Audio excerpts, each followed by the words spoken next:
இந்தியாவின் இருண்ட காலம் சசி தரூர் அவர்கள் எழுதினது.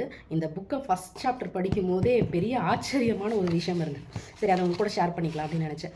ராபர்ட் கிளைவெல்லாம் பற்றி நம்ம ஸ்கூலில் படித்ததோடு சரி, அதுக்கப்புறம் பெருசாக இருந்திருக்கலாம். என்ன அவர் பிளாஸ்டிக் போரில் வந்தார், கொஞ்சம் நல்ல விஷயமாக தான் நமக்கு சொல்லியிருப்பாங்கல்ல. ஆனால் இங்கே இந்த இந்த புத்தகத்தில் சொல்லியிருக்கு, ஒரு தனி மனுஷனால் இவ்வளவு பெரிய கொள்ளையை அடிக்க முடியுமா அப்படின்ற அளவுக்கு ராபர்ட் கிளைவ் மிகப்பெரிய கொள்ளையை நடத்தியிருக்கார்.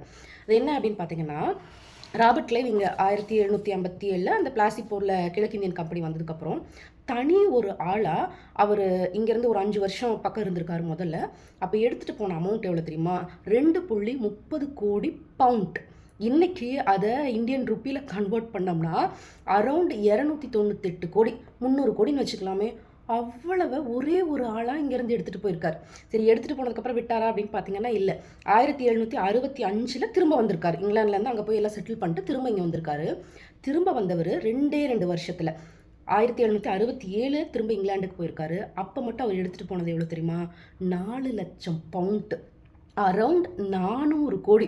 ஆக மொத்தம் ஒரே ஒரு தனி மனுஷன் 700 கோடியை இங்கேருந்து நம்முடைய இந்தியாவிலேருந்து இங்கிலாந்துக்கு எடுத்துகிட்டு போயிருக்கார்.